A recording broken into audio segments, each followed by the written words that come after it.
আসসালামু আলাইকুম। এই যে দেখতেছেন ছোট ছোট বাচ্চারা, এরা কিন্তু এতিমখানা ও মাদ্রাসার বাচ্চারা। আমি হঠাৎ করে দেখলাম যে এই প্লেগ্রাউন্ড যে বাস্কেটবলের, এখানে সবাই মিলেমিশে কিন্তু খুব সুন্দরভাবে খেলতেছে।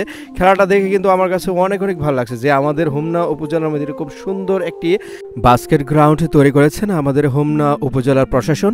আমার কাছে কিন্তু অনেক অনেক ভালো লাগছে। এই যে ছোট ছোট বাচ্চারা কি সুন্দর করে খেলে যাচ্ছে, ওদের যদি ট্রেনার থাকতো তাহলে কিন্তু আরও ভালো করতে পারতো। ট্রেনার ছাড়াও কিন্তু এই বাচ্চাগুলো খুব ভালো খেলে যাচ্ছে। গ্রামের অনেক বাচ্চা আছে বাস্কেট খেলা কী জিনিস সেটাই কিন্তু এখনও জানে না বা বুঝে না। তার মধ্যে কিন্তু আমাদের এই হোমনা উপজেলার মধ্যে ফার্স্ট বাস্কেট গ্রাউন্ডটি তৈরি করেছেন। হোমনা পৌরসভা ভবনের পাশেই কিন্তু এই সুন্দর এই খেলার মাঠটি।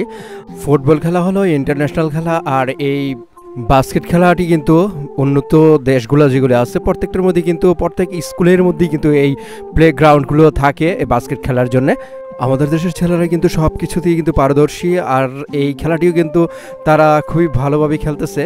আর এই জিনিসটা যদি আজকে আপনাদের কাছে ভালো লেগে থাকে, এই বাস্কেট বলের গ্রাউন্ডটি যদি আপনাদের কাছে ভালো লেগে থাকে হোমনা উপজেলার, বেশি করে লাইক কমেন্ট এবং শেয়ার করে দিবেন। ফেসবুক পেজ থেকে দেখে থাকলে অবশ্যই ফলো দিয়ে পাশে থাকবেন, আর ইউটিউব থেকে দেখে থাকলে সাবস্ক্রাইব করে পাশে থাকা বেল বাটনে ক্লিক করে রাখবেন।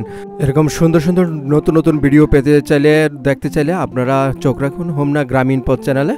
আবারও দেখা হবে নতুন কোনো দৃশ্য নিয়ে, নতুন কোনো গ্রামীণ পথে। সে পর্যন্ত আপনারা সবাই ভালো থাকবেন, সুস্থ থাকবেন। আল্লাহ হাফেজ।